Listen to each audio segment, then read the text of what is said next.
what a morning would look like coming in, and how to use your Mac and your iPad. And stop me if I'm going too fast. Stop me if you have a question. I just wanted to make sure everyone felt really comfortable on the first day of school with kids coming in and they're excited and nerves and everything. So you can use your projector the same way that you did normally to just turn on your projector like normal and then give it time to boot up. And what we decided to do in fifth, or what some of us decided to do in fifth grade, to display our assignments, we're using Keynote. So Erin made assignment templates on Keynote on her MacBook, and then she airdropped and emailed the file to me yesterday. So then I have all of our assignments on my iPad. So then what I can do, if I'm not here, my iPad can be here and my sub can still have all my assignments. So then I can still have my MacBook at home with me, just leaving my iPad here, and I can have everything they would need for the day. And all you have to do to turn on your iPad, you have two options. You could point your little remote at your TV, which is this little guy up here, or you could just swipe up from the bottom of your iPad, tap AirPlay, and find your room, and then all of a sudden, and then your Apple TV turns Turn on. on your Apple TV though when you hit the AirPlay. Jordan's is not set to have a code come up, Oh, you're but right. everybody's Thank you. room has a 4-digit number that in order to AirPlay, you will have to put in. Brought that up because we just tested it in Anna's room, and we went in there, it popped up and it needed a code, and you just punch that in. It was a 4-digit code, and so that. You're right. Thank you. But it's not yeah. set code for your TV. No. Right. It cycles. time. It Right. changes each time. Each time you look. When you tap for now, make sure underneath it, if you can see, it says mirroring.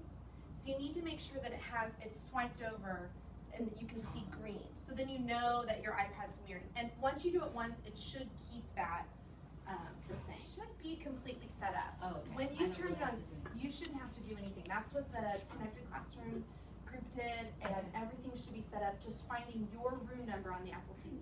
In the mornings, I plan on using Keynote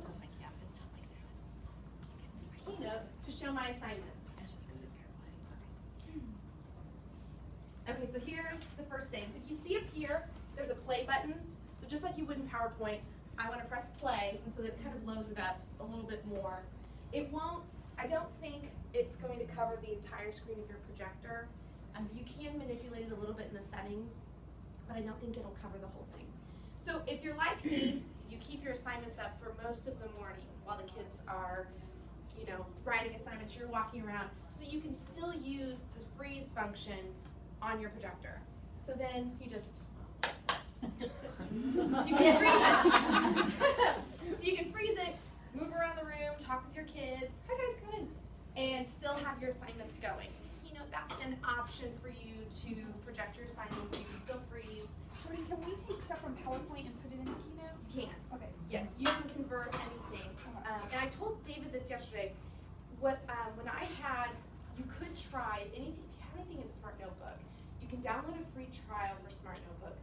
Open your files and convert them to PowerPoints. So if you have anything, you could download a free trial to Smart Notebook if you realize, like I did, I'm like, oh, all my first week steps on Smart Notebook, and I didn't realize it until yesterday. So you could try that, get like a 30.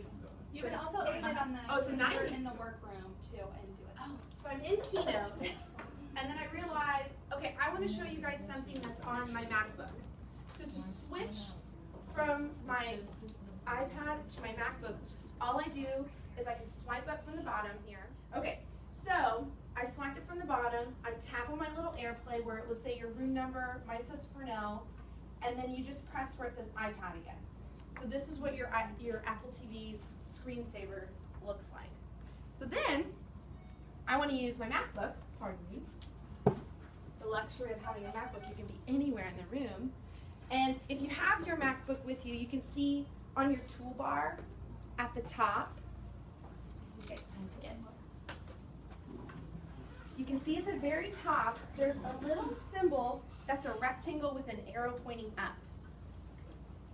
So that's how you connect to AirPlay. So, I have an article here I'd like to show you guys. So I clicked my arrow and I scrolled down and I'm finding my Apple TV.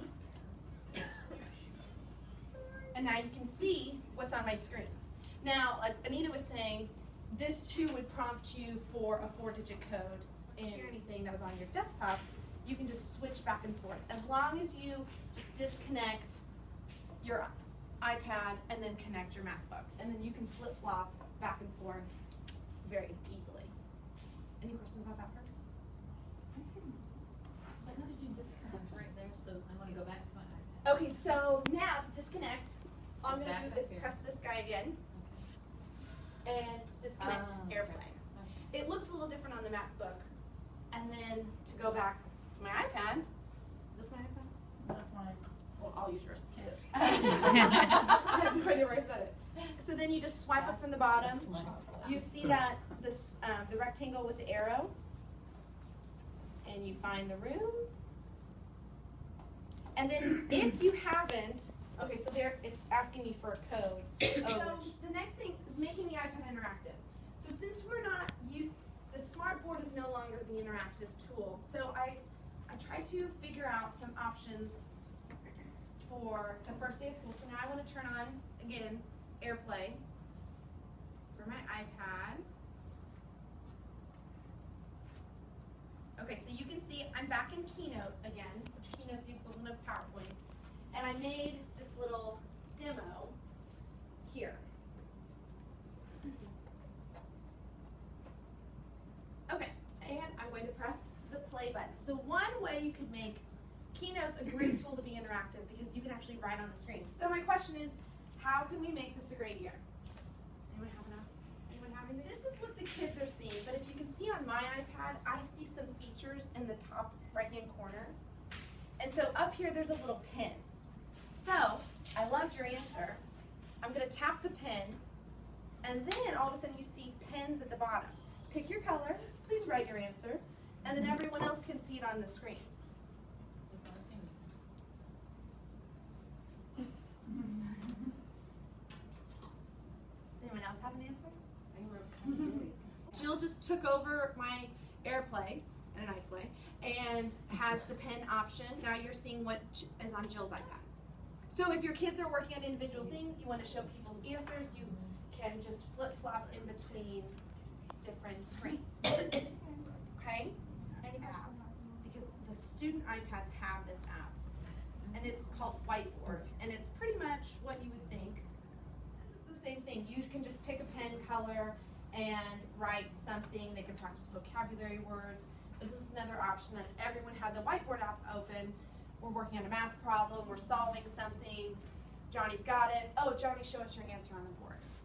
So that's another option that's on all the student iPads. So this is just the Whiteboard free. I downloaded the paid version last night to give you guys an idea. Okay, so this one is like a mind mapping. So I have a small group working together, and I've asked them the question, how can we make this a great year? And I can hand the iPad to anyone. And so Shannon, tap one of the gray dots around. Like this. Yes. So then Shannon has the opportunity, she can draw a picture, she can type in text. I think that this one would be import a picture maybe from your camera roll. So type or write something of how we can make this a great year. Nice. Perfect. Okay, so then I can just tap out of, I can see it, it's connecting my line. So if I wanted to connect to what she did, I'd draw a line down, or I could go back and connect directly to this one. So this one was great. I watched a YouTube video on it last night, and the person who was doing the tutorial was doing the story elements. And he was going through each, the character's plot setting and was connecting all the dots and having the kids map out the story using this app, which I thought was really cool. And then you can click view all, and it kicks it back and you can see everybody's answer. So I like this one because you can use it and you can have small groups doing it together, a great collaborative tool. They can change the colors, make them, these are called, they're popples, and you can make the popples look really cool. So that's an option. And even if you just have it on your teacher iPad, there's a free version. You could do a whole class one. I know it's not on the student iPads right now, but there's a free version that you could put on your teacher one. And then there was one other app for mind mapping, which I thought was pretty cool. example, it's kind of hard to see because my bright yellow background. This iBrainstorm. This is another free one. And this one's just, you can put sticky notes all over. And so if I wanted to add a sticky note, I just tap on. There we go. I just press the plus sign and it gave me another sticky note. Or if I wanted to write directly on it, I just press the pen. Just say, hi. So those are other options too. And then if I want to go back to the sticky note, I'm going to just tap, okay, I just tapped on the sticky note. And now I can say, tap whatever I want the sticky note. So again, these would be ones you could put on your teacher, but on your teacher iPad, but Keynote and Whiteboard are on all the student ones. And they can be made interactive.